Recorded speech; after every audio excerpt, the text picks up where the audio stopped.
আমর ইবনে আস রাদিয়াল্লাহু আনহু বর্ণিত, তিনি বলেন রাআ রাসূল সাল্লাল্লাহু আলাইহি ওয়াসাল্লাম আলাইয়া থাউবাইনি মুআসফারাইনি, আল্লাহ রাসূল একদা আমার বডিতে দুটি আপনার কুসুম কালার অথবা হলুদ কালার, একবারে হলুদ, অন্য কোনো রং নেই, হ্যাঁ কি নাই, একবারে পুরো হলুদ, এই ধরনের দুটি কাপড় আমাকে পরিধান করতে দেখলেন। অর্থাৎ আমি একটা লুঙ্গি স্বরূপ ব্যবহার করছি আর একটা চাদর স্বরূপ ব্যবহার করছি। আল্লাহ রাসূল আমাকে দেখলেন, ফাকালা, তখন বললেন, ইন্না হাদিহি মিন সিয়াবিল কুফার, আরে আব্দুল্লাহ ইবনে আমর ইবনে আস, তুমি করছো কি? এটা তো কাফেরদের পোশাক, এটা হলো কি কাফেরদের পোশাক, ফালা তালবাসা, খবরদার এই পোশাক তুমি পরিও না। তাহলে সম্মানিত ভাইরা, এই যে আপনার বৈশাখীকে উপলক্ষ করিয়া আপনার হিন্দুরা যে কাপড় পরিধান করে, এটা তাদের ধর্মের সাথে সম্পর্ক।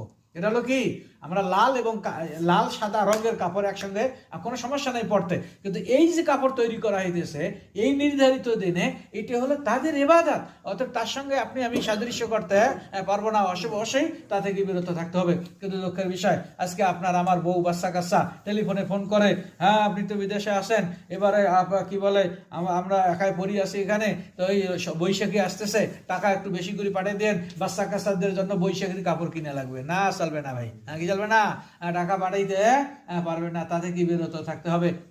আপনার এদের জন্য পোশাক কিনবেন, অন্য সময় পোশাকের প্রয়োজন হলে পোশাক কিনবেন, কিন্তু কাফেরদের সঙ্গে সাদৃশ্য হবে এই ধরনের পোশাক কেনার অনুমতি দেওয়ার সুযোগ নাই, অথবা টাকা পয়সা দেওয়ারও কি নাই, আপনাকে সুযোগ নাই। অবশ্যই তা থেকে বিরত আপনাকেই থাকতে হবে। সম্মানিত ভাইরা, আরেকটি জিনিস আমরা বলছিলাম যে এই নববর্ষকে উপলক্ষ করিয়া আপনার কি হবে, নাচ গান বাজনা ড্যান্স এগুলো হবে।